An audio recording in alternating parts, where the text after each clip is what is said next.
میں زندہ اسی لیے ہوں کہ بولتا ہوں. تاریخ گونگوں کی نہیں لکھی جاتی ہے، بولنے والوں کی تاریخ لکھی جاتی ہے، اور سدھارنے کا کام اللہ نے نائبوں کو دیا ہے، وارثوں کو دیا ہے.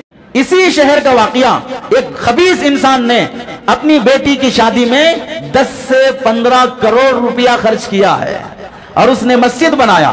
مسجد کے امام صاحب کے گھر میں ڈیلیوری ہے، ہفتے کی چھٹی لے کر امام صاحب گئے اور 4 دن لیٹ سے آئے. 4 دن کی دیری سے آنے پر 1 ہفتہ اور 4 دن 12 دن کی تنخواہ 4000 روپے کاٹتا ہے. اور بیٹی کی شادی میں 15 کروڑ روپیہ خرچ کیا ہے. ایسے حرام خور. آپ بتاؤ، صرف مودی ظالم ہے، یوگی ظالم ہے، یہ خبیث لوگ ظالم نہیں ہیں جو اللہ اور اس کے رسول کے نائبوں پہ ظلم کر رہے ہیں. ان کی بددعائیں، ان کی آییں ان کی نسلوں کو برباد کر دیں گی. Thanks for watching. Don't forget to like, comment, share and subscribe to. الحمد لله نحمده ونستعينه ونستغفره ونؤمن به ونتوكل عليه ونعوذ بالله من شرور أنفسنا ومن سيئات أعمالنا من يهده الله فلا مضل له ومن يضلله فلا هادي له ونشهد أن لا إله إلا الله ونشهد أن محمدًا عبده ورسوله. أما بعد فقد قال الله تبارك وتعالى في القرآن المجيد والفرقان الحميد. أعوذ بالله من الشيطان الرجيم. بسم الله الرحمن الرحيم. إنما يعمر مساجد الله من آمن بالله واليوم الآخر. وقال النبي صلى الله عليه وسلم خير الأماكن مساجدها وشر الأماكن أسواقها. وقال النبي صلى الله عليه وسلم لا يأكل طعامك إلا تقي، أو كما قال النبي صلى الله عليه وسلم. اللهم صل على سيدنا محمد وعلى آل سيدنا محمد وبارك وسلم. اللهم صل على سيدنا محمد وعلى آل سيدنا محمد وبارك وسلم. اللهم صل على سيدنا محمد وعلى آل سيدنا محمد وبارك وسلم.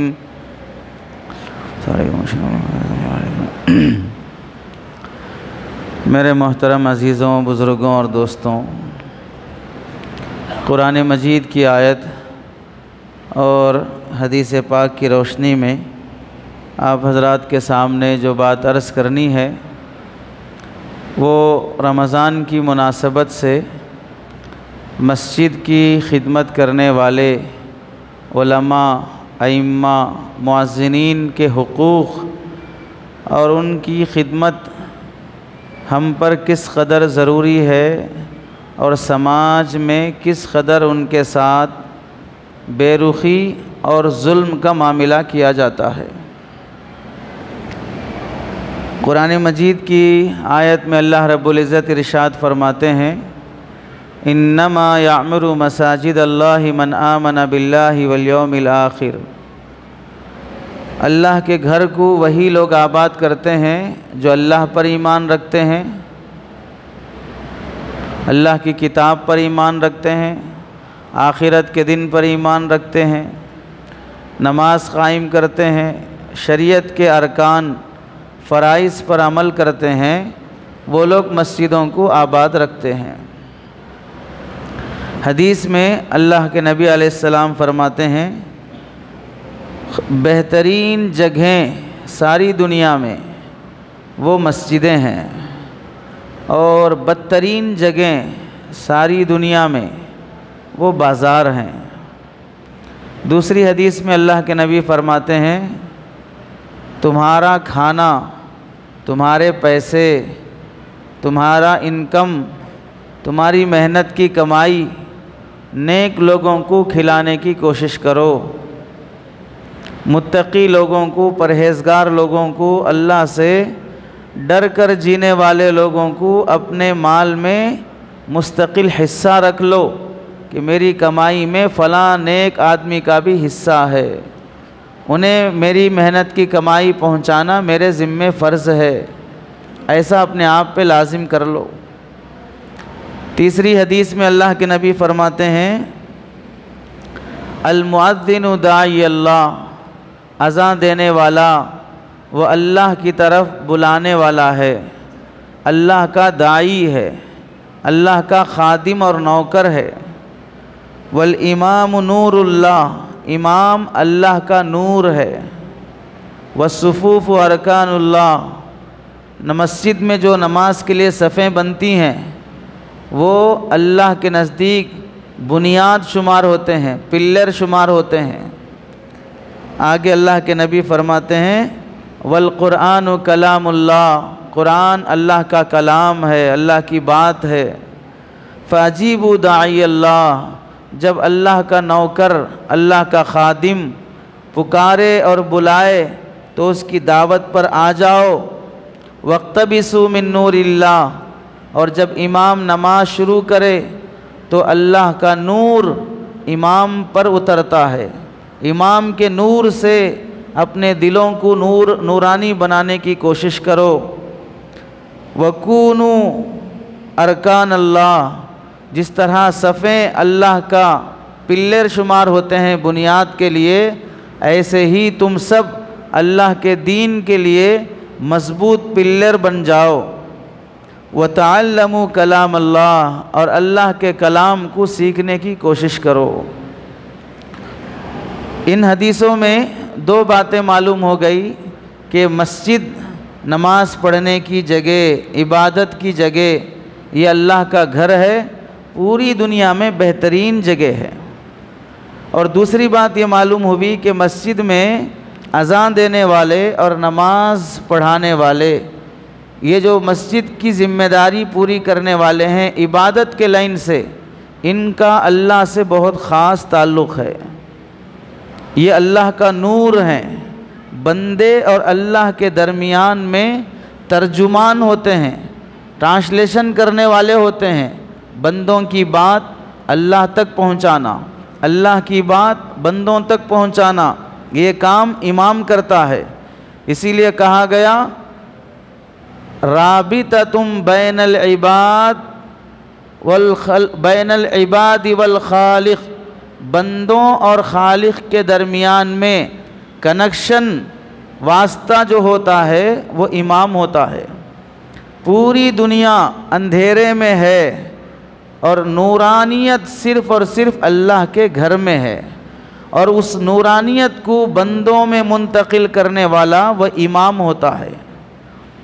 اسی لیے مسجد کے دو بنیادی چیزیں، ایک در و دیوار، نماز پڑھنے کے لیے چھت بنانا ہے، دیوار بنانا ہے، پنکھے لگانا ہے، پینٹ کرنا ہے، یہ سب کام کرنے کے لیے بھی خادم کی ضرورت ہوتی ہے۔ پیسوں سے خدمت کرو، جان سے خدمت کرو، مال سے خدمت کرو، اس طرح کی خدمت کرنی ضروری ہوتی ہے۔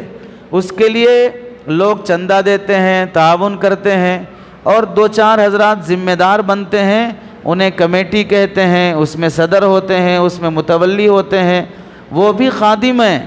ساری رعایا نماز پڑھنے والے لوگ بھی خادم ہیں، لیکن ہر کوئی خدمت کرنے کے لیے آئے گا تو پھر یہ پینٹ جو ہوا ہے ایسا نہیں رہے گا، یہ رنگیلا ہو جائے گا۔ پھر ایک دیوار پہ ایک مارنا چاہے گا، دوسرے دیوار پہ دوسرا مارنا چاہے گا، تو پھر اس سے پورا نظام گڑبڑ ہو جائے گا۔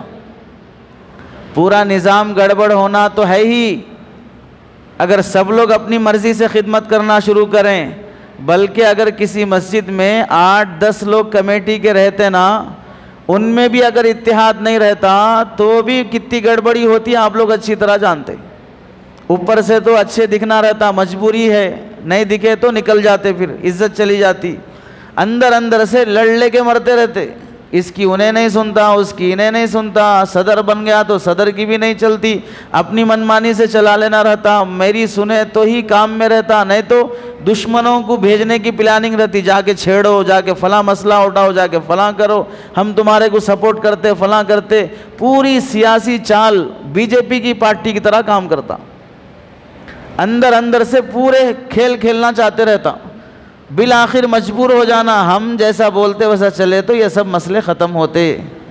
یہ کب ہے؟ جب کہ 8-10 لوگ مل کے کام کر رہے تو یہ پریشانیاں ہیں۔ 8-10 لوگ مل کے ایک اللہ کے گھر کی خدمت کرنے میں اتنے لڑائی جھگڑے رہتے ہیں۔ پوری دنیا کی خدمت کرنا، پورے ملک کی خدمت کرنا اور لڑائی جھگڑے نہیں ہونا، یہ تو سوچ بھی نہیں سکتے۔ ایک اللہ کے گھر کی اور اپنے محلے کی مسجد کی، بس محلے کی پوری مسجدوں کی بھی نہیں، ایک مسجد کی خدمت ڈھنگ سے کرنے کے لیے جھگڑوں پہ جھگڑے ہوتے رہتے۔ بعض مسجدوں میں تو ہر جمعہ کی نماز کے بعد پیچھے سے کمیٹی والوں کے لڑ لینے کی آوازیں آتی رہتی۔ آج انہیں اٹھ کے کچھ بولا، انہیں اٹھ کے کچھ بولا، انہیں کچھ بولا، انہیں کچھ بولا۔ لوگوں کے لڑنے کی آوازیں کم رہتی، کمیٹیوں کی لڑنے کی آوازیں زیادہ رہتی۔ کب ہے؟ جب آدمی اپنی منمانی سے کرنا چاہے، کوئی بڑا نہیں ہے، کوئی تمیز نہیں ہے، کوئی سلیقہ نہیں ہے، کس سے پوچھ کے چل رہے ہو؟ اللہ کے گھر کی خدمت کرنے کا طریقہ کیا ہے؟ ہمارے لیے اس کے شریعت میں اصول آداب کیا ہیں؟ جنگل ہے، جانور ہیں، کوئی طریقہ ڈھنگ نہیں ہے۔ اللہ کے گھر کی خدمت دین اور شریعت کے حساب سے کرنے کے لیے کبھی کسی مولانا سے پوچھ لیے، کسی مفتی صاحب سے پوچھ لیے ہم کمیٹی کے ممبر ہیں، ہم متولی ہیں، ہم فلاں ہیں، ایسا ہم کو کام کرنا ہے، یہ جائز ہے ناجائز ہے، اچھا رہتا خراب رہتا؟ بعض جگہ پر تو امام صاحب، فلاں مفتی صاحب، خطیب صاحب تو حساب میں بھی نہیں آتے، ان سے کیا پوچھنا ہے؟ آتے نماز پڑھاتے جاتے رہتے، ان سے پوچھنے کی ضرورت کیا ہے؟ اللہ کے گھر میں اللہ کے گھر کی خدمت دین اور شریعت کے حساب سے اگر نہیں ہوئی، یہاں اگر دین قائم نہیں ہوا تو پھر بتاؤ بازاروں میں دین قائم کرنے کی امید ہے؟ دکانوں پر، ہاسپٹلوں میں، کمپنیوں میں، جہاں پر سچا آدمی بھی جھوٹا بن جاتا، ایماندار بھی بے ایمان بن جاتا، ویسی جگہوں پر ہم امید رکھ سکتے کہ یہاں پر لوگ شرافت سے شریعت پہ چلیں گے؟ جب نماز پڑھنے عبادت کرنے کی جگہ پر شرافت نہیں دکھائی دے رہی ہے، تو خدمت کرنے کے لیے در و دیوار، تعمیر، پینٹنگ، پنکھا، فلاں، یہ سب چیزیں ضروری ہیں۔ ان خدمت کرنے والوں کا بھی مقام ہے، اور ان خدمت کرنے والوں سے بڑھ کر جو اہم کام ہے، مسجد بنانے کے بعد نماز قائم کرنا، عبادت قائم ہونا، اس کا جو ذمہ دار ہے وہ اہم ہے۔ مسجد آپ سنگ مرمر کی بنا لیے، ہیرے موتی کے اس میں کنکر جوڑ لیے، مشک اور زعفران سے پورا دھو دیے اور خوشبو سے معطر کر دیے، لیکن وہاں پر امام ڈھنگ کا نہیں ہے، خطیب ڈھنگ کا نہیں ہے، مؤذن ڈھنگ کا نہیں ہے، نماز صحیح نہیں ہوتی ہے، کوئی وقت نہیں ہے، اپنی مرضی سے چلتے ہیں، کیا چل رہا ہے دین اور شریعت میں، کیا ہدایات اور کیا تربیت ہو رہی ہے، کچھ بھی نہیں ہے، تو اب بتائیے وہ مسجد کہلائے گی؟ وہ تو استبل خانہ کہلائے گی۔ بھئی گھوڑے باندھنے کی جگہ ہے، کوئی سلیقہ نہیں ہے یہاں پر، کیا بولنا ہے، کیا کرنا ہے، کب نماز ہونا ہے، کون پڑھانا ہے، کوئی ڈھنگ نہیں ہے۔ تو دو ذمہ داریاں ہیں، ایک ذمہ داری در و دیوار کی تعمیر کی خدمت، دوسری ذمہ داری ہے امامت اور عبادت کی خدمت۔ دونوں کا مقام ہے، دونوں کی فضیلت ہے حدیث میں۔ پہلے مسجد اور مسجد کی خدمت کرنے والوں کی فضیلت سن لیں۔ مسلمانوں کے لیے 4 کام کرنے کے لیے ایک جگہ کا ہونا ضروری ہے۔ پہلا کام، مسلمان نماز پڑھنا ہے، 5 وقت کی ہے، فرض ہے، جماعت سے پڑھنا ہے۔ الگ الگ اکیلے اپنے من میں جب آیا جو ٹائم پہ اٹھے پڑھ لیے، ویسا نہیں ہے۔ جس وقت فجر پڑھنا ہے اسی ٹائم پہ پڑھنا، سب پڑھنا، ایک ساتھ پڑھنا، ایک جگہ پڑھنا ہے۔ اسی لیے جماعت کی نماز واجب ہے۔ مسجد کے بازو گھر ہے اور پھر مسجد میں نہیں آ رہا ہے، اللہ کے نبی نے فرمایا اس کی نماز ہی نہیں ہوگی۔ گھروں کو جلا دینے کی دھمکی دی ہے اگر گھروں میں نماز پڑھ لیتے ہو، ساتھ مل کے پڑھنا ہے۔ تو عبادت گاہ، سب مل کر عبادت کرنے کے لیے ایک عبادت گاہ ہونا۔ دوسری چیز، مسلمانوں کو دین اور شریعت سیکھنے کے لیے تعلیم گاہ ہونا، اس واسطے کہ ہر مسلمان اور ہر مسلمان کا بچہ قرآن حدیث پڑھا ہوا نہیں ہے. پہلے زمانے میں ماں باپ پڑھائے نہیں پڑھائے، کوشش کرے محنت کرے لیکن پڑھ کے نہیں مرے، اس واسطے اب ایسی حالت پہنچی سورہ فاتحہ بھی ڈھنگ کا نہیں آتا ہے، کوئی مسئلہ معلوم نہیں ہے، تو ظاہر سی بات ہے اب جا کے فلاں مدرسے میں پڑھ لو، فلاں مکتب میں پڑھ لو، بولے تو یہ عمر میں پڑھنا نہیں ہوتا. تو اب سیکھنا دین شریعت تو 50 سال والے کو بھی ضروری، 40 سال والے کو بھی ضروری، 80 سال والے کو بھی ضروری ہے. تو دین اور شریعت سیکھنے کے لیے تعلیم گاہ ہونا. تیسری چیز ہے ایک اچھا مسلمان بننے کے لیے ان کی تربیت ہونا. غلط کام کرے تو ڈانٹنا، صحیح کرے تو تعریف کرنا، غلط کاموں سے بچانے کی ہدایت ہونا، اچھے کام کرنے کی ترغیب ہونا. تو ان کے لیے تربیت گاہ ہونا جہاں پر مسلمانوں کی تربیت ہوتی ہو. جمعہ کا بیان یہ فارمیلٹیز پورا کرنے کے لیے نہیں ہے کہ میرے کو کمیٹی کے لوگ پیسہ دے رہے ہیں، تنخواہ دے رہے ہیں، اس واسطے میں اپنا پیٹ پالنے کے لیے آگے گھنٹہ بیان کر رہا ہوں اور آپ بھی فالتو بیٹھے ہوئے ہیں، کیا کریں، بیوی سے لڑ کے تھک گئے، آپ خطیب صاحب کی سنیں گے، اب پورا ہفتہ تو آزاد رہتے، یہ جا کے کچھ سن کے آئیں گے. یہ نہیں چل رہا یہاں پر. یہاں پر بولنے والا بھی ذمہ داری سے بولتا ہے اور آپ بھی ذمہ داری سے سننے کے لیے آئے ہیں. وقت فالتو بچا ہے اس واسطے نہیں آئے ہیں. آپ کو بھی احساس ہے اپنے دین اور شریعت کی تعلیم کا، تربیت کا. تو جمعہ کا بیان ہماری تربیت کے لیے ہے، سدھرنے کے لیے ہے، اچھا مسلمان بننے کے لیے ہے. اور چوتھی چیز ہے مسلمانوں کے آپسی حالات اور معاملات. کس کے گھر میں کیا چل رہا ہے، کون پریشان ہے، کون کیسی مصیبت میں ہے. اور مسلمان سب کے سب ایک جسم کی طرح ہیں. ایک ناخن بھی اگر کٹ گیا، انگوٹھے کو اگر ٹھوکر لگ گیا، پورا جسم درد محسوس کرتا ہے. ایسا سماج میں، بستی میں، محلے میں ایک مسلمان کو اگر تکلیف پہنچی تو پورا محلہ اس کا ساتھ دینا، اس کی مدد کرنا. یہ حالات جاننے کے لیے مسلمانوں کے لیے ایک ملاقات گاہ ہونا ضروری ہے جہاں پر سب ملیں، مل کر ایک دوسرے کے حالات جانیں، ایک دوسرے کے حالات پوچھیں.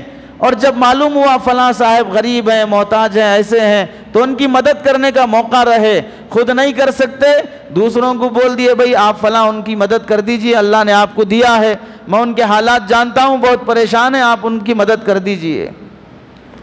تو اس طرح مسلمانوں کے لیے 4 چیزوں کا ہونا ضروری ہے: عبادت گاہ، تعلیم گاہ، تربیت گاہ، ملاقات گاہ. یہ 4 ہونا ضرور. 4 کاموں کے لیے ایک جگہ ہونا ہے. وہ جگہ ہے مسجد. یہاں پر عبادت بھی ہوتی، یہاں پر شریعت سکھائی جاتی، یہاں پر تربیت ہوتی، یہاں پر مسلمان ایک دوسرے سے مل کے حالات جانتے ہیں، کس کے گھر میں کیا چل رہا ہے، ملک میں کیا ہو رہا ہے، دنیا میں کیا ہو رہا ہے. جان کر ہم مدد کر سکتے ہوں تو کریں، نہیں کر سکتے ہوں تو ہم لوگ ان کے حق میں دعا کریں. یہ 4 کاموں کی جگہ اللہ نے مسجد بنائی ہے. اور مسجد اللہ رب العزت کی باطنی سلطنت ہے. جس طرح ظاہری سلطنت اور حکومت ہے جہاں پر چائے بیچنے والے بھی بیٹھ سکتے، ٹکٹ مارنے والے بھی بیٹھ سکتے، چور ڈاکو بھی بیٹھ سکتے اس کرسی پر، وہ ایک سیاسی کرسی ہے جہاں پر ایرا غیرہ نتو خیرہ سب بیٹھ سکتے ہیں. وہ ظاہری سلطنت. اور مسجد یہ باطنی سلطنت ہے جو دلوں پر حکومت کرتی ہے، دلوں پر اس کی حکومت ہوتی ہے. اسی لیے علماء نے لکھا ہے کہ مسجد اللہ کا گھر باطنی سلطنت کی جگہ ہے اور اس کے امام الانبیاء اللہ کے نبی علیہ السلام اس باطنی سلطنت کے اصل امام ہیں. اور یہ نبی کریم صلی اللہ علیہ وسلم کی مسجد وہ پارلیمنٹ ہے. اور ممبر جو یہاں پر رکھا ہوا ہے وہ شاہی تخت ہے جس پر بادشاہ بیٹھتا ہے. اور اللہ کے نبی علیہ السلام بادشاہ ہیں. اس تخت پہ بیٹھ کر دین اور شریعت، قرآن حدیث یہ آرٹیکلز ہیں، یہ دستور حیات ہے، جینے کے اصول اور قانون ہیں. جس طرح پارلیمنٹ میں آرٹیکل 25 آرٹیکل 26 اس طرح سے قانون پاس ہوتا ہے، ایسے ہی قرآن اور حدیث سے قانون پاس ہوتا ہے، اور پوری مسجدیں دنیا کی یہ صوبائی پارلیمنٹ ہیں، اور ہر مسجد میں کام کرنے والے علماء اس شہنشاہ کے وزیر شمار ہوتے ہیں، اس بادشاہ کے وزیر شمار ہوتے ہیں، جو بادشاہ مدینے کی مسجد میں سرکار دو عالم صلی اللہ علیہ وسلم ہیں۔ یہ جگہ اللہ رب العزت کی باطنی سلطنت کی جگہ ہیں۔ یہاں پر کام کرنے کے لیے اللہ جن بندوں کو منتخب کرتے ہیں، کمیٹی کی شکل میں ہو، صدر متولی کی شکل میں ہو، یا عام پبلک کی شکل میں ہو، ہر بندہ اپنی طاقت کے مطابق اللہ کے گھر کی جو خدمت کرتا ہے، اس کے بارے میں علماء نے لکھا ہے جو اللہ کے گھر کا خادم ہوتا ہے، اور خدمت کیسی؟ در و دیوار کو صحیح کرنے کی خدمت، جوتے چپل رکھنے کی جگہ صحیح کرنا، واش روم وضو خانہ صحیح کرنا، یہ کام کرنے کی جسے اللہ خدمت کی توفیق دیتے ہیں، یہ اللہ کا نائب ہوتا ہے، یہ اللہ کا نائب ہوتا ہے۔ تمہارا گھر سیڑھیاں ٹوٹ گئی، کلر خراب ہو گیا، پنکھا خراب ہو گیا، تو تمہارے گھر کو تم صحیح کر لیتے، یہ اللہ کا گھر ہے، اللہ اس گھر کو صحیح کر لیتے۔ لیکن اسباب کی دنیا میں اللہ ڈائریکٹ آ کر صحیح نہیں کرتے، اللہ اپنی جگہ پر جس کو کام کے لیے رکھتے ہیں، گویا میرے گھر میں کام کرنے کے لیے میں جس کو رکھا ہوں وہ میرا نائب ہے، وہ میرے بعد کام کرنے والا ہے۔ تو جو صدر، کمیٹی، ذمہ داران طے ہوتے ہیں، وہ اللہ کے گھر کے نمائندے ہوتے ہیں، نائب ہوتے ہیں۔ اپنے گھر کی دیکھ بھال جیسے عظمت کے ساتھ کرنا ہے، ویسے اللہ کے گھر کی خدمت بھی عظمت احترام کے ساتھ کرنا ہے۔ اور جو مسجد کے خادم ہوتے ہیں، علماء نے لکھا ہے کہ حدیث میں آیا، جس بندے کا دل مسجد میں اٹکا رہتا ہے، اللہ کل قیامت کے دن اسے عرش کا سایہ دیں گے، اور جو ذمہ دار ہوتا ہے اس کا دل مسجد میں اٹکا رہتا ہے، یہ کام باقی ہے، وہ کرنا ہے، یہ ہٹانا ہے، یہ لگانا ہے، مسجد کے کاموں کے بارے میں اس کا دل اٹکا رہتا ہے، عبادت کے لیے دل اٹکا ہے مسجد سے تو بھی عرش کا سایہ ملے گا، خدمت کے لیے اٹکا ہے دل مسجد سے تو بھی عرش کا سایہ ملے گا۔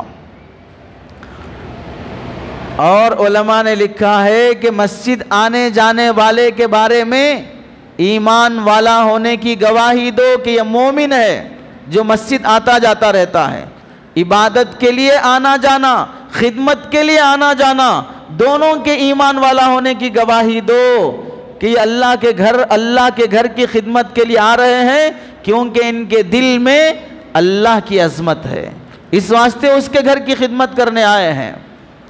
تو مسجد کی خادم چاہے وہ کمیٹی کی شکل میں ہو، متولی صدر کی شکل میں ہو، ان کا مقام اللہ کے نزدیک بہت بڑا ہوتا ہے، یہ اللہ کے گھر کے نائب شمار ہوتے ہیں، اللہ کے خادم شمار ہوتے ہیں، ان کی بھی کچھ ذمہ داریاں ہیں اور ان کے بھی کچھ حقوق ہیں۔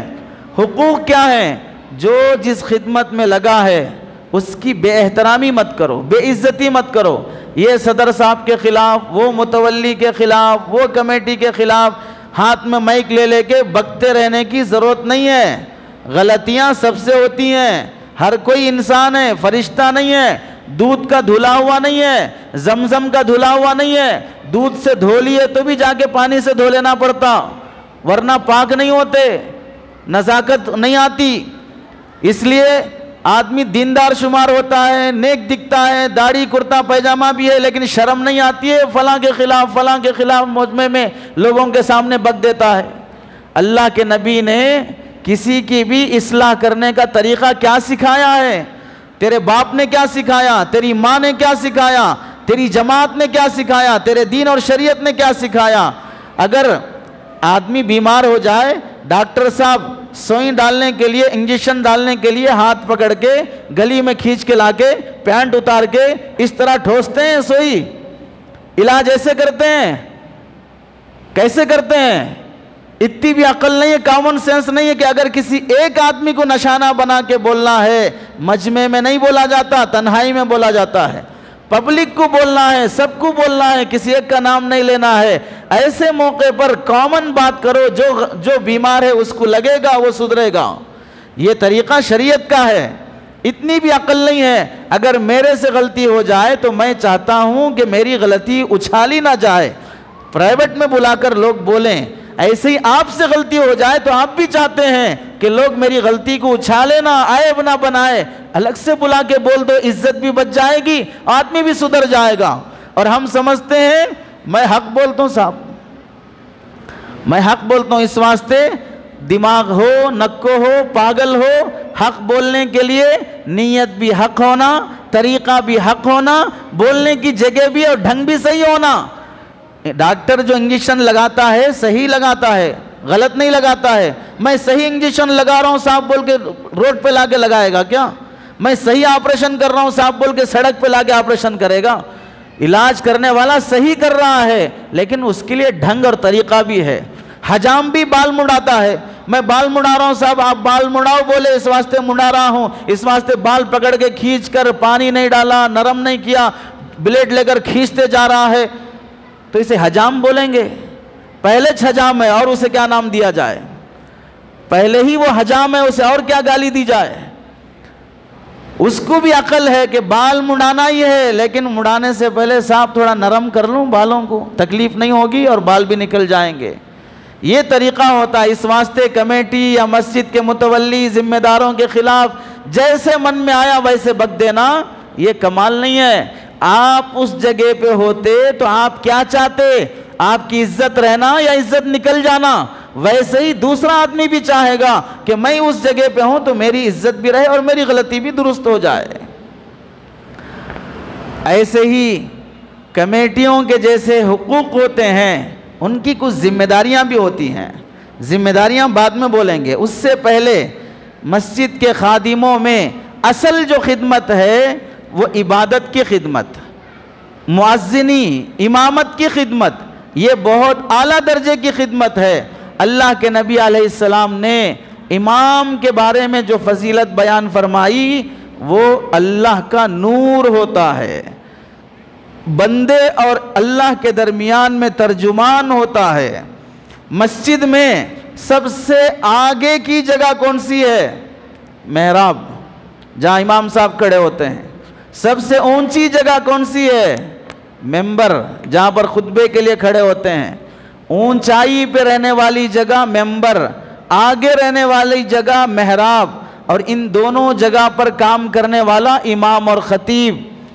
پوری مسجد بھر جائے، کہیں کھڑے ہونے کے لیے جگہ نہیں ملے، جوتوں کے پاس کھڑیں گے، پارکنگ کے پاس کھڑیں گے، گلی پہ کھڑ کے نماز پڑھیں گے، لیکن مسجد بھر گئی بول کر امام صاحب کو بھی پیچھے کھڑا کر دیں گے؟ نہیں صاحب مسجد بھر گئی، آپ پیچھے سے پڑھائیے، آج ہم لوگ پڑھ لیتے، نہیں مسجد فل ہو گئی۔ مسجد پوری فل ہو جائے لیکن امام کی جگہ متعین ہے، آپ کی جگہ پہ کوئی نہیں کھڑا ہو سکتا، آپ کے ممبر پہ کوئی نہیں کھڑا ہو سکتا۔ میں شاگردوں کا شاگرد ہوں، میرے استاذ کے استاذ کے استاذ بھی دنیا کے شیخ الحدیث بلکہ امام کعبہ سدیس بھی آ جائے تو نماز پڑھانے کا حق مجھے ہوگا، سدیس کو نہیں ہوگا، کیونکہ اللہ نے جس مسجد کا جو امام متعین ہو گیا ہے وہی پڑھائے گا، اس کی مرضی کے بغیر کوئی دوسرا نہیں پڑھا سکتا۔ یہ شریعت کا قانون ہے، یہ اللہ کا ضابطہ ہے کہ فلاں مسجد میں جس کو امامت کے لیے متعین کر دیا گیا دوسرا آدمی امامت نہ کرے، جس کو مؤذن متعین کر دیا گیا دوسرا اس کی اجازت کے بغیر اذان نہ دے، جو اذان دے دیا اس کی اجازت کے بغیر اقامت نہ دے۔ یہ شریعت کے آداب ہیں، ان کا حق ہے۔ یہ عظمت اللہ کے نبی علیہ السلام نے بیان فرمائی اور فرمایا اے اللہ امام کو ہدایت عطا فرما۔ علماء لکھتے ہیں جس کی ہدایت کی دعا اللہ کے نبی مانگے ہوں وہ کبھی گمراہ نہیں ہو سکتا۔ مسجد کے ائمہ کی ہدایت کی دعا اللہ کے نبی مانگے ہیں، اور جس کی ہدایت کی دعا سرکار دو عالم صلی اللہ علیہ وسلم مانگے ہوں وہ کبھی گمراہ نہیں ہو سکتا۔ دسیوں فضیلتیں اس محراب پر کھڑے ہو کر امام نماز پڑھانے والے وہ سب سے پہلے امام اس امت کے سرکار دو عالم صلی اللہ علیہ وسلم ہیں۔ اس کے بعد دنیا کی تمام مسجدوں میں جو بھی مصلی پہ کھڑے ہو کر امامت کرے گا وہ نبی کا نائب ہوگا، اور جو بھی اذان دے گا وہ حضرت بلال کا نائب ہوگا، اور جو بھی ممبر پہ خطبہ دے گا وہ سرکار دو عالم صلی اللہ علیہ وسلم کا نائب ہوگا۔ یہ مقام مسجد میں عبادت کرنے کی ذمہ داروں کا ہے، مؤذن کا، امام کا، خطیب کا، اللہ نے وہ رشتہ جوڑ کے رکھا ہے۔ دوسرے مذہبوں میں جا کر دیکھ لو، عیسائیوں میں پادری ان کے مذہب کا امام اور پیشوا ہے۔ کیا عقیدہ اس پیشوا کے ساتھ عیسائیوں کا جڑا رہتا ہے؟ کوئی عیسائی اگر گناہ کر لے تو پادری کے پاس جاتا ہے اور اس کے سامنے کہتا ہے، وہ پانی چھڑک دیا تو سمجھتا ہے کہ سارے گناہ معاف ہو گئے، پنڈت پانی چھڑک دیا تو سمجھتے ہیں سارے گناہ معاف ہو گئے۔ سچ بتاؤ، نافرمانی کیا کس کی ہے؟ اللہ کی۔ معاف کرنا کس کا حق ہے؟ اللہ کا۔ لیکن بندہ آ کر ایک بندے کے سامنے معافی مانگ لیتا ہے تو سمجھتا ہے اس نے پانی چھڑک دیا، اب وہ آسمان والا بھی معاف کر دیا۔ ایسی عظمت ایک پادری کے بارے میں عیسائیوں کی، ایک پنڈت کے بارے میں ہندوؤں کی ہوتی ہے کہ یہ اگر ہمیں معاف کر دیا تو گویا اللہ بھی معاف کر دیا۔ اللہ کا نائب بلکہ اللہ کا روپ دھارنے کا عقیدہ رکھتے ہیں دوسرے مذہب والے۔ اسی واسطے عیسائیوں میں کیا کہتے ہیں اسے؟ فادر۔ پادری کو کیا کہتے ہیں؟ فادر۔ باپ کا جو مقام ہے وہ مقام ایک پادری کا ہوتا ہے۔ دوسرے مذہب میں عیسائی لوگ، یہودی لوگ، دوسرے مذہب کے لوگ اپنی انکم میں سے 40%، 20% اپنے چرچ اور اپنے مندر کے خادموں کے لیے وقف کر دیتے ہیں کہ ہماری کمائی میں سے اتنا مال ان کے لیے، چونکہ وہ ہمارے مذہب کی حفاظت کر رہے ہیں، وہ ہمارے گیتا کی، رامائن کی اور بائبل کی حفاظت کر رہے ہیں۔ اپنی کمائی، ہم تو مذہب پہ نہ چلتے ہیں نہ مذہب کی حفاظت کرتے ہیں، یہ لوگ مذہب کی حفاظت اور اس کی اشاعت میں لگے ہوئے ہیں، اس لیے لوگ ان پر خوب لٹاتے ہیں۔ اب جو اللہ نے ان کا مقام دیا ہے، ان کو جو عہدہ اللہ نے دیا ہے، بڑی سنت اللہ کے نبی کی وہ ہے امامت۔ پوری زندگی اللہ کے نبی علیہ السلام مدینے میں جب تک رہے، صحت مند رہے، کسی اور کو امامت کے لیے نہیں کھڑا کیا، پوری زندگی امامت فرمائی۔ ایسی سنت اللہ کے نبی علیہ السلام کی جو اللہ کے نبی علیہ السلام زندگی بھر کیے ہوں، کبھی نہ چھوڑے ہوں۔ جب شہر میں موجود ہیں، بیمار ہو گئے الگ مسئلہ ہے، سفر میں ہے الگ مسئلہ ہے، کوئی عذر ہے الگ مسئلہ ہے، لیکن اہتمام سے اللہ کے نبی علیہ السلام نے فرمایا ہے۔ اور دین اور شریعت کا ترجمان، قرآن میں کیا لکھا ہے، حدیث میں کیا لکھا ہے، سیرت میں کیا ہے، ہمارے نبی کیا فرماتے ہیں، یہ سب بولنے کا حق اس کو ہے، نبی کے نائب کو ہے، اس کے مصلی پہ کھڑے ہونے والے کو ہے۔ اگر نبی کے مصلی کی عظمت ہے، نبی کی عظمت ہے، تو اس مصلی پر جو عالم حافظ کھڑے گا اس کی بھی عظمت دل میں ہونا ضروری ہے۔ ورنہ اگر جس کی عظمت، جس کا احترام دل میں نہیں ہے، وہ اگر قرآن حدیث کی بات بھی بولے گا تو آدمی اسے لائٹ لے لے گا۔ یہ لوگ ایسے ہی بولتے رہتے، یہ ایسے ہی بولتے رہتے۔ اگر گری ہوئی ذات کا، دلت ذات کا ڈاکٹر بھی اگر تم کو بولے یہ نہیں کھانا یہ کھانا، تو بولو گے وہاں پر یہ گری ہوئی ذات کا ہے، یہ ایسا کھاؤ بولتا، وہ نہیں کھاؤ بولتا، وہاں چھوڑ دو گے۔ وہاں جان جانے کا ڈر ہے، مر جانے کا ڈر ہے، اس واسطے چاہے کالا بولے، گورا بولے، دلت بولے، سڑا ہوا بولے، اہتمام سے ڈاکٹر صاحب بولے ہیں، اس لیے عظمت سے مانیں گے۔ اگر ایمان کی، اللہ کی، رسول کی عظمت دل میں ہوتی تو پھر یہ نہیں کہا جائے گا یہ مولوی صاحب ایسا بولے، وہ مفتی صاحب ایسا بولے، فلاں صاحب ایسا بولے۔ کیوں بولتے ہیں؟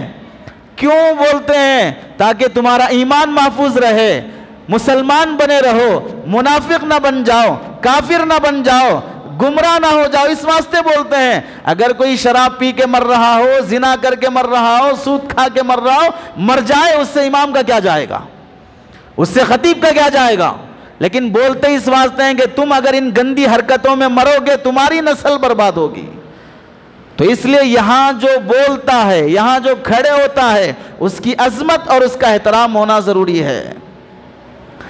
اور اللہ کے یہ جتنے بھی مکانات، اللہ کے جتنے بھی گھر بنے ہیں، ان سب گھروں کی ایک بڑی خاصیت یہ ہے، بالعموم ایشیا کی تمام مسجدیں عوامی چندوں سے چلتی ہیں، سرکاری تعاون سے نہیں چلتی۔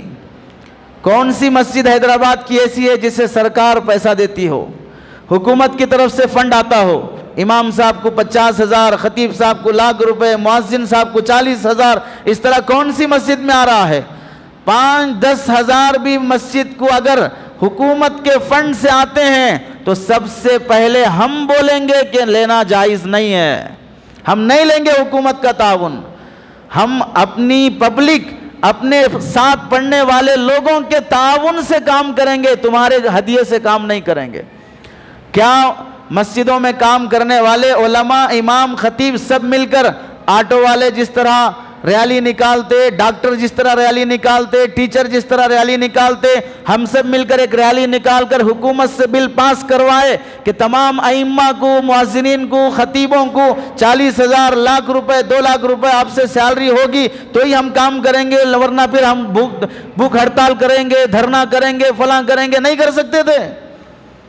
وہ اتنا چھوڑو، کمیٹیوں کے ساتھ نہیں الجھ سکتے تھے کہ کمیٹی جب تک اتنا پیسہ نہیں دے گی اس وقت تک خطیب صاحب بیان نہیں کریں گے، امام صاحب نماز نہیں پڑھائیں گے، مؤذن صاحب اذان نہیں دیں گے؟ نہیں کر سکتے تھے۔ سنا کہیں آج تک کسی امام نے، کسی خطیب نے دھرنا دیا ہو، بھوک ہڑتال کیا ہو؟ کیوں؟ وجہ یہ ہے کہ قوم کا تعلق اللہ کے گھر سے اور ان خادموں کے ساتھ جڑا رہے۔ اگر حکومت سے ڈائریکٹ پیسہ لینا شروع ہو جائے گا تو پھر نہ تمہارا تعلق مسجد سے رہے گا، نہ امام اور خطیب سے رہے گا۔ کون سے لائر کے ساتھ تمہارا تعلق ہمدردی کا ہے؟ کون سے پولیس کے ساتھ تمہارا تعلق ہمدردی کا ہے؟ پولیس کو، لائر کو، جج کو، فلاں کو سیلری حکومت سے ملتی ہے، کام پڑا جائیں گے، چاپلوسی کریں گے، چاٹیں گے، کام نہیں پڑا گالیاں دیتے رہیں گے۔ یہ بے تعلقی کیوں؟ وجہ یہ ہے کہ معلوم ہے کہ ہمارا خیر خواہ نہیں ہے، پیسے کے واسطے کام کر رہا ہے، پیسے کے لیے کام کر رہا ہے، اس واسطے اس کے حق میں کوئی تعلق خیر خواہی کا نہیں ہوتا۔ لیکن اماموں سے، ائمہ سے، خطبہ سے تعلق کیوں ہے؟ اللہ نے دل میں عظمت رکھی ہے کہ بھئی ہماری خاطر کام کرتے ہیں، قوم کی خاطر کام کرتے ہیں، ہمارے بچوں کو پڑھاتے ہیں، ہماری آخرت بناتے ہیں۔ یہ تعلق ہونے کی وجہ سے ہمارا دین محفوظ رہے گا۔ اب ذمہ داریاں کمیٹیوں کی، ذمہ داروں کی اور پبلک کی کیا ہوتی ہے؟ اللہ نے جب اماموں کو، علماء کو اپنے گھر کی خدمت کا ذمہ دار بنایا ہے، نبی کا نائب بنایا ہے، تو سب سے پہلے ایک بات یاد رکھیں، یہ مساجد کے جتنے کام ہوتے ہیں خرچے کے، یہ سب اجتماعی تعاون اور چندے سے ہوتے ہیں۔ ایک اکیلا آدمی پوری مسجد چلا رہا ہو ایسا بہت کم ہوتا ہے، اور جہاں پر ہوتا ہے اگر اس کی تربیت نہیں ہوئی ہے تو پھر امام، خطیب سب کے ناک میں دم کر کے رکھ دیتا ہے، اپنا غلام اور نوکر بنا کے رکھ لیتا ہے۔ اور جہاں پر اجتماعی نظام سے کام ہوتا ہو وہاں پر اگر تربیت ہوگی تو اس مسجد سے بہت خیر کا کام ہو سکتا ہے۔ اجتماعی کام جیسے گاڑی چلنے کے لیے ہوا، پرزے، ٹائر، اسٹیئرنگ، ہر چھوٹا چھوٹا نیٹ بولٹ کا ہونا ضروری ہے، ایسے ہی یہ مساجد بھی اجتماعی تعاون سے چلتے ہیں تو ہر بندے کا اس میں حصہ ہونا ضروری ہوتا ہے۔ اس کے لیے جو بھی تعاون کرے گا، تعاون کرنے کے لیے ضروری ہے کہ وہ تعاون معیاری ہونا چاہیے۔ امام کی تنخواہ، مؤذن کی تنخواہ، خادم کی تنخواہ کیسی ہونا چاہیے؟ ان کی تنخواہوں کے معیار سے پتہ چلے کہ آپ کے دل میں ان کا کتنا احترام ہے، لوگوں کو پتہ چلے کہ ان کا کتنا احترام اور مقام ہے۔ جج کا، ایم ایل اے کا، پی ایم کا اور سی ایم کا، فلاں بڑے بڑے عہدے پہ رہنے والوں کا مقام کیوں ہے؟ اس واسطے کہ ان کو سرکاری سپورٹ حاصل ہے، ان کی سیلریاں بڑی ہیں، ان کا انکم زیادہ ہے۔ اس واسطے ڈاکٹر، لائر، فلاں فلاں بنانے کے لیے اپنے بیٹے کو گھر بیچ کر، پراپرٹی بیچ کر، رشوت دے کر، سود پہ لے کر جو کچھ کرنا ہو کرتے ہو۔ کیوں؟ 4 سال 5 سال پڑھ لے گا، اس کے بعد 2 سال میں پورا اصول بھی کر لے گا، 2 سال میں پورا اصول بھی کر لے گا۔ اس واسطے ہزاروں لاکھوں خرچ کرنے تیار ہے۔ امام پر، حافظ پر، مؤذن پر، خطیب پر کیوں خرچ کرنے تیار نہیں ہے؟ کیوں اپنے بیٹے کو حافظ عالم بنانے کے لیے پیسہ دینے تیار نہیں ہے؟ اس واسطے کہ معلوم ہے امام بن کر، عالم بن کر، حافظ بن کر آئے گا مارکیٹ میں، مسجد میں، تو کیا تنخواہ رہتی ہے، کیا سیلری رہتی ہے؟ سیلری کم ہونے کی وجہ سے لوگوں کے دلوں میں ان اللہ والوں کا مقام گھٹتے جا رہا ہے۔ بولنے کو تو بہت بولیں گے، حافظ صاحب کی بڑی قدر کرنا، امام صاحب کی بڑی قدر کرنا، فلاں کرنا، لیکن جب ان کی قدر ظاہر کرنے کی بات آتی ہے، میں بلا جھجک کہتا ہوں، کتنے لوگ تم میں سے ایسے ہیں اپنے بیٹے پر، اپنی بیوی پر، اپنے انٹرنیٹ پر، حرام کاموں پر، سود اور رشوت پر، جوڑا جہیز پر، لعنت کے کاموں پر ہزاروں روپے خرچ کیا ہے، لیکن میں گواہی سے کہہ سکتا ہوں تم میں سے 5% لوگ بھی وہ نہیں ہیں جو کسی امام اور حافظ پر اپنا پیسہ خرچ کیا ہوں۔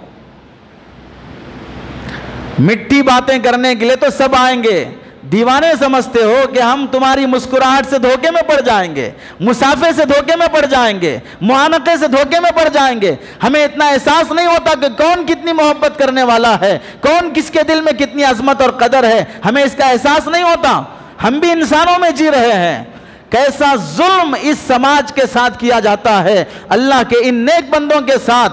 8,000 کی سیلری، 10,000 کی تنخواہ، 12,000 کی تنخواہ، آج سے 2010 اور 14 میں 10,000 ایک امام کو اگر ملتے تھے امامت کے، 8 سال گزر گئے، ان 8 سال میں 600 روپے کا سلنڈر 1100 روپے ہو گیا، 60 روپے کا پیٹرول 110 روپے ہو گیا، 110 روپے کا تیل 200 روپے سے زائد ہو گیا، مہنگائی بڑھتی چلی گئی، لیکن مسجدوں کی تنخواہوں کا معیار اب بھی وہی ہے کہ 8 سے 10,000، 10 سے 12,000۔ بڑھاتے ہوئے جان نکل جاتی ہے، یوں لگتا ہے کہ اپنی جاگیر دے رہا ہے، یوں محسوس ہوتا ہے کہ اپنی پراپرٹیاں دے رہے ہو۔ یہ توہین اور تحقیر اسی شہر کا واقعہ، ایک خبیث انسان نے اپنی بیٹی کی شادی میں 10 سے 15 کروڑ روپیہ خرچ کیا ہے، اور اس نے مسجد بنایا۔ مسجد کے امام صاحب کے گھر میں ڈیلیوری ہے، ہفتے کی چھٹی لے کر امام صاحب گئے اور 4 دن لیٹ سے آئے۔ 4 دن کی دیری سے آنے پر 1 ہفتہ اور 4 دن 12 دن کی تنخواہ 4,000 روپے کاٹتا ہے، اور بیٹی کی شادی میں 15 کروڑ روپیہ خرچ کیا ہے۔ ایسے حرام خور، آپ بتاؤ، صرف مودی ظالم ہے، یوگی ظالم ہے، یہ خبیث لوگ ظالم نہیں ہیں جو اللہ اور اس کے رسول کے نائبوں پہ ظلم کر رہے ہیں؟ ان کی بددعائیں، ان کی آہیں ان کی نسلوں کو برباد کر دیں گی۔ کس کے ساتھ یہ سلوک کرتے ہو؟ اور ایک حیدرآباد کے قریب ایک گاؤں دیہات میں ایک حافظ صاحب کو امام بنا کے رکھا گیا۔ کتنی تنخواہ ہے؟ 3,000 تنخواہ۔ 3 مہینے تنخواہ نہیں دی گئی، بیچارہ امام پریشان، یو پی بہار سے آیا ہے، کسی کو کچھ بول نہیں سکتا، چند دن تو پانی پی کر گزارا کیا۔ عیسائی نے دیکھا بیچارہ پریشان ہے، 2-4 بار پوچھا بھئی کیا بات ہے؟ کھل کے نہیں کہہ سکتا، اپنوں کی عزت جائے گی۔ بار بار پوچھنے پر اس نے بتایا گھر میں ماں ہے، بہن ہے، باپ ہے، 3 مہینے سے وہ 3,000 سیلری بھی نہیں ملی ہے، پریشان ہوں۔ عیسائی پادری اپنے پاس سے 10,000 روپے لا کر دیا، 6 مہینے تک 10,000 مسلسل ہدیہ کرتے رہا۔ 6 مہینے کے بعد وہ حافظ صاحب عیسائی بن گئے۔ کس کا ظلم ہے اس میں؟ مسجدیں بناؤ، مسجدوں کو رنگ روغن کرو، مسجدوں کے لیے گنبد مینار فلاں کرو، نیکی ہے، ہم کہتے ہیں بالکل نیکی ہے، ضرورت کے بقدر کرنا چاہیے۔ کتنی مسجدیں گاؤں دیہات میں اماں مر گئی، بابا مر گئے، چاچا مر گئے، پنشن کے پیسے آئے، اس واسطے خواہشات پورے کرنے کے لیے 1 کروڑ کی مسجد بنانا ہے، اتنے لاکھ کی مسجد بنانا ہے، میرے نام کی مسجد بنانا ہے، میرے اماں کی نام کی مسجد بنانا ہے، اس لیے بنا کے آؤ۔ اس کے بعد کوئی امام ڈھنگ کا نہیں، سیلری ڈھنگ کی نہیں، اس کی خدمت ڈھنگ کی نہیں، 5-6 مہینے کے بعد اس مسجد میں لوگ شراب پی کے بیٹھتے ہیں، جوان جا کے بدکاری اور زنا کرتا ہے، بیل اور بھینس باندھے جاتے ہیں، کیوں کوئی دیکھنے والا نہیں ہے؟ پوچھ لیا کرتا کہ اللہ نے مجھے دولت دی ہے تو میں کیسے خرچ کروں؟ ان اللہ کے بندوں کو دیکھو وہ کیسے خدمت کیا کرتے تھے۔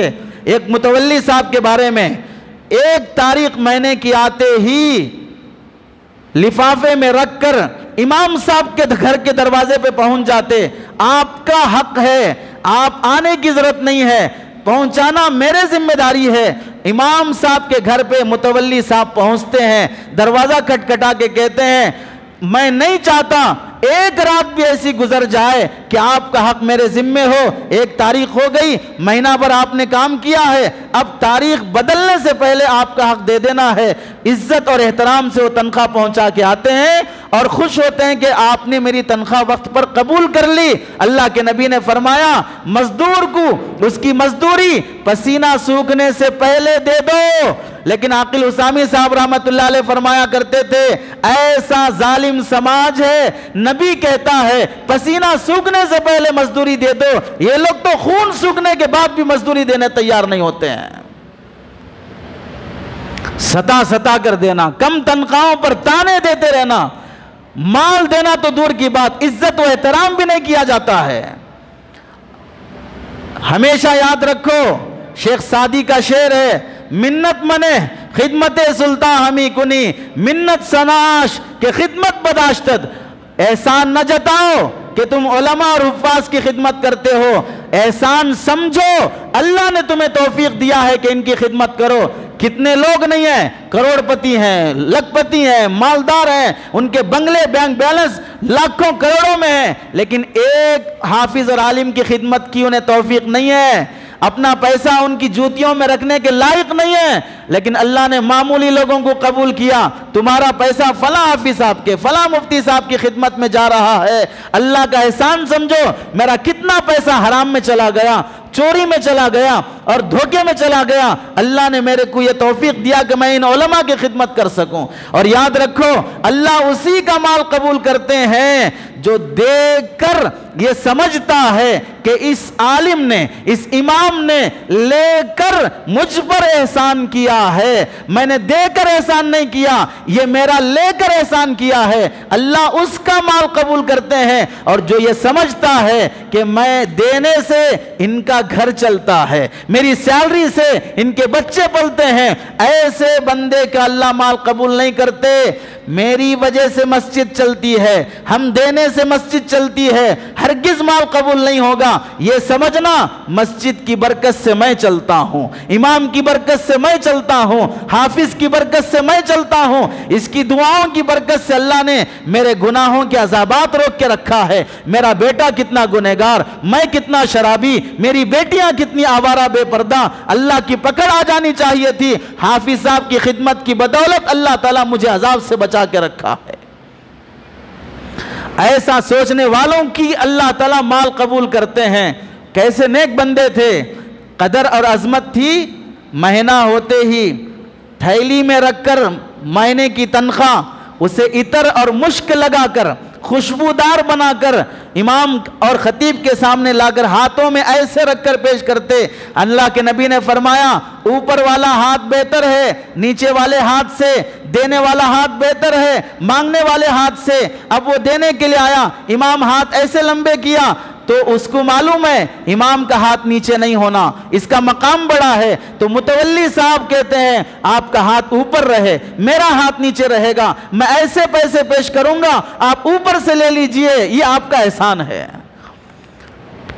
ایسے پیش کیا جاتا تھا۔ آپ کو معلوم ہے ابن طولون رحمت اللہ علیہ ایک بادشاہ گزرے ہیں، امام بھی تھے اور وقت کے نیک عالم بھی تھے۔ نماز کے لیے کھڑے ہوئے، امام صاحب فجر کی قرات میں پڑھاتے ہوئے 2-4 مرتبہ اٹک گئے۔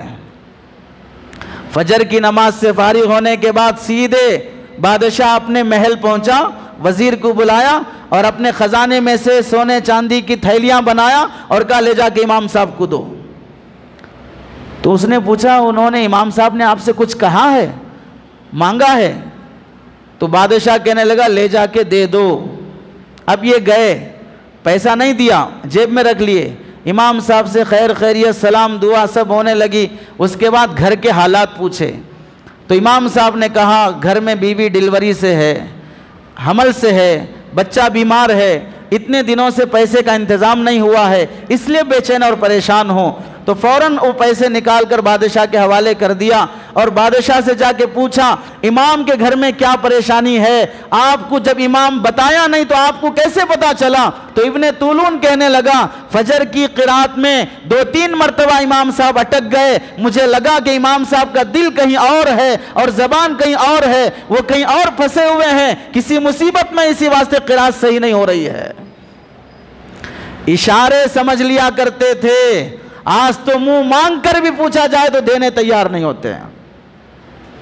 معلوم ہوگا ہارون رشید اپنے بیٹے مامون کو پڑھنے کے لیے امام کسائی کے پاس بھیجا، پڑھنے کے لیے امام کسائی کے پاس بھیجا۔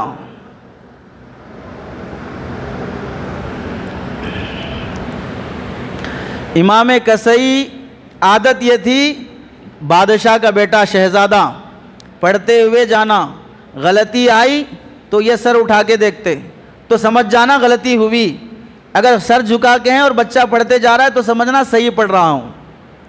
مامون الرشید بہت تیز دماغ کا بچہ تھا، 5 سال کی عمر کا، ہارون رشید کا بیٹا ہے۔ سورہ صف پڑھتے ہوئے ایک آیت آئی یا ایھا الذین آمنوا لم تقولون ما لا تفعلون، اے لوگوں جو کرتے نہیں ہو وہ بولتے کیوں ہو؟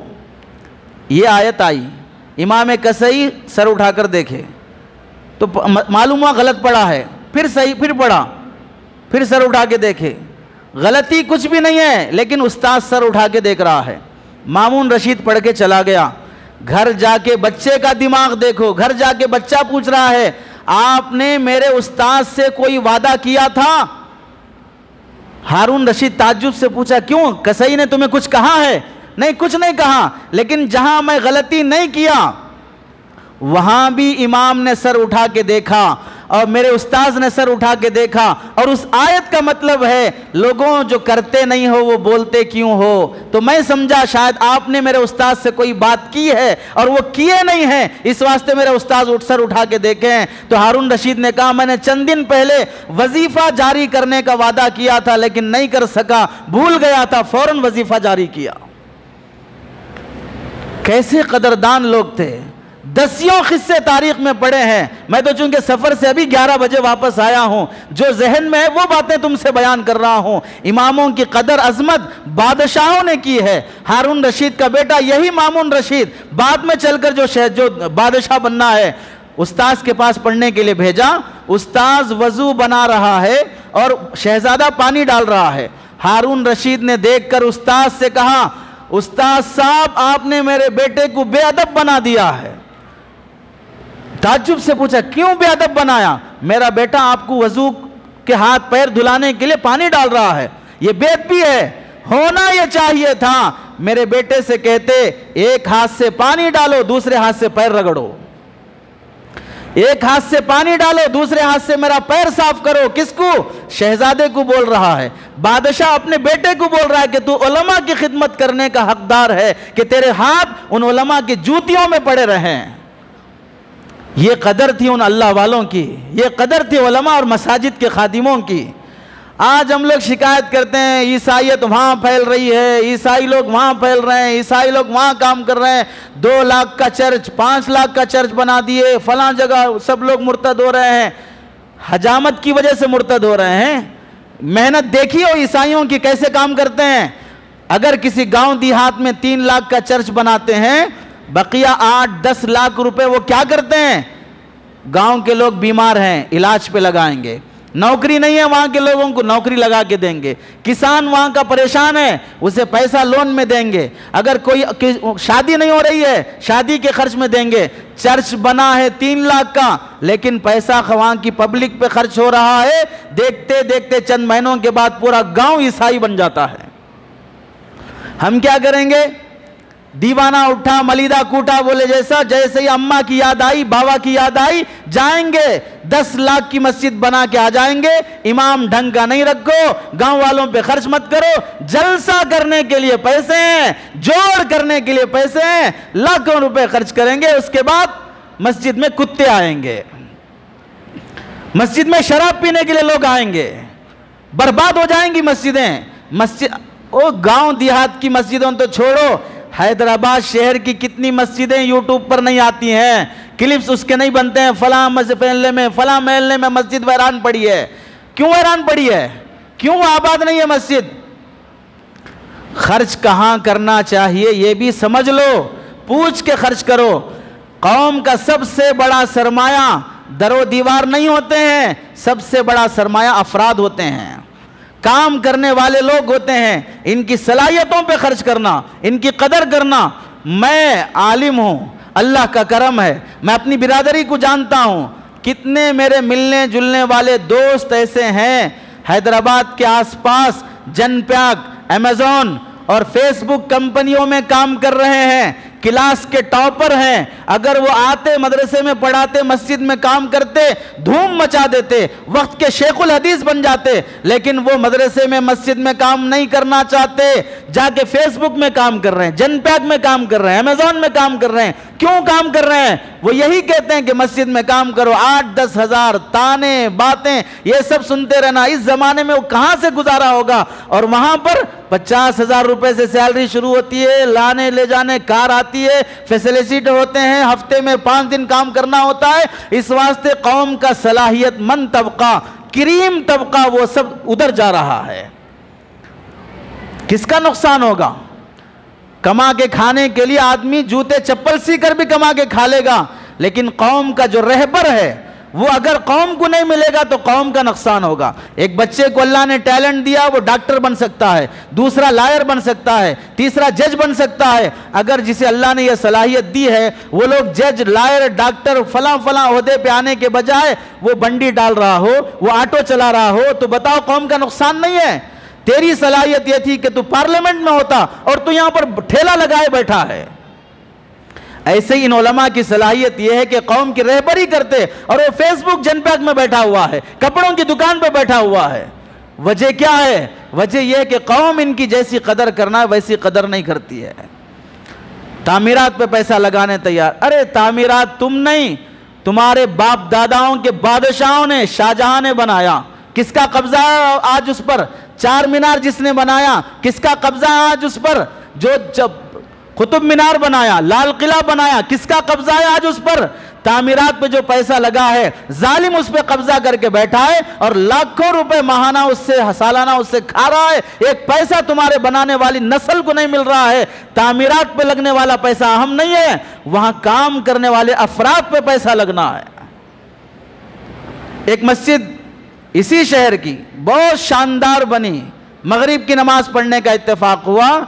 اس مسجد کے شاندار ہونے کو دیکھ کر دل میں خیال آیا، یہاں کے امام صاحب کو ماشاءاللہ جب مسجد ایسی بنی ہے تو 25-30 ہزار تو سیلری ہوگی۔ پوچھا جب ان سے تو کہنے لگے 11,000 روپے تنخواہ ہے، 11,000 روپے تنخواہ ہے۔ اب وہ مسجد بنانے کے لیے 1 کروڑ سے 1.5 کروڑ سے کم نہیں لگا ہوگا، لیکن خادم کی تنخواہ 10 سے 11,000۔